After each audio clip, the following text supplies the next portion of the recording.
makers, I'm Chelsea Gardner from Knots and Naps. I'm so excited because today I'm at Ganxxet and I'm going to show you guys how to do 6 beginner macrame knots. These are the perfect way to learn macrame and you'll use them in most of your pieces. All right, so today we're starting out with some of my favorite rope. This is 6mm, zero waste, single ply, soft cotton cord. So first we're gonna start with the Larks head knot. This is the most basic and common way to begin most of your macrame projects. So we'll take our piece of rope and simply find center. So line up your ends and fold in half. Then we're gonna take this and attach it to our dowel. So the trick with the Larks head knot is that you're going to go over the dowel in the front, take this loop in the back, and it's so easy. You simply take the ends, pull it through, and tighten it up to the dowel. And you can see this rope crosses in front here to create your Larks head knot. Next, we're going to do the Clove Hitch knot. This one is so easy because it's the Larks head knot in reverse. So same thing, we're gonna take our rope, fold it in half, but here's the difference. Instead of going over top like we did with our Larks head knot, we're going to do our Clove Hitch knot from behind. So fold the loop in front, pull the ends through, pull to tighten, and you can see the difference. Clove Hitch knot has the knot and the rope behind, and the Larks head has it in front. Okay, knot number 3, this is the square knot, one of my personal favorites. Okay, so we have already set up here 2 Larks head knots, which you already know. So we have 4 pieces of rope. To make a square knot, you'll simply take the outer 2 pieces of rope and we're going to work around these 2 center pieces. So I'll show you right here. We'll take this first piece on the right and fold it over. Next, we'll take our left piece of rope. We're gonna fold it behind, making that same shape that we made on the right. The trick here is that you're gonna pull this through your right loop.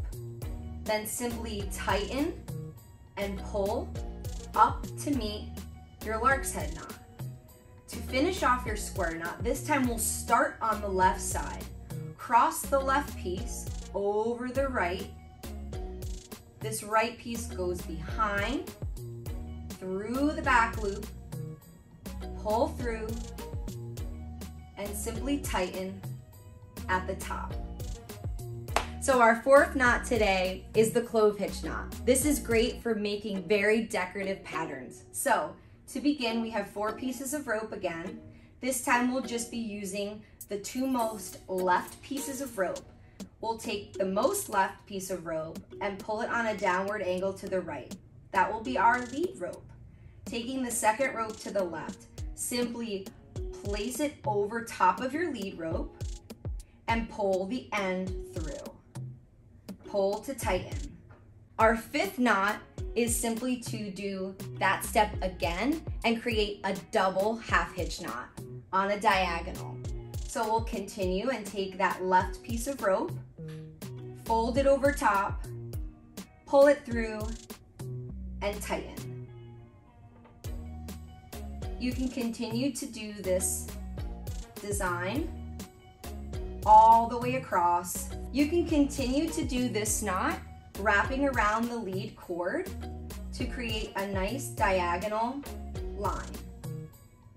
Always wrapping around your lead rope and moving across your piece. And lastly, knot number 6, the gathering knot. This is the perfect knot to begin a plant hanger. It helps to secure your piece and it makes it really strong. We're gonna start here with 2 pieces with Larks head knots attached to our dowel. Then you can take a 3rd piece of rope and we'll start at the top. So using your left hand, gather all of your ropes together. We'll take our short piece of rope here and put the tail towards the top. Use your left hand to secure those pieces together. Take your piece of rope and fold it towards the top here. I like to use my hand as the guide. fold that piece across to the left, and then you can use your left hand and your right hand to simply wrap your piece of rope to gather all of the other pieces of rope inside. It makes a really, really pretty design at the top of your piece. Once you've wrapped it the amount of times that you like, simply take the end, loop it through, and pull it up. Then you can take your scissors, trim, and tuck. So that's our gathering knot, our final in our 6 beginner knots. So let's recap. From right to left, we have our Lark's head knot, Cow's hitch knot, square knot, Clove hitch knot, made into a diagonal Clove hitch knot, and our gathering knot. I use these knots all the time in most of my pieces. They're a great way to learn and create intricate patterns, and I hope that you guys have fun playing. Thank you so much.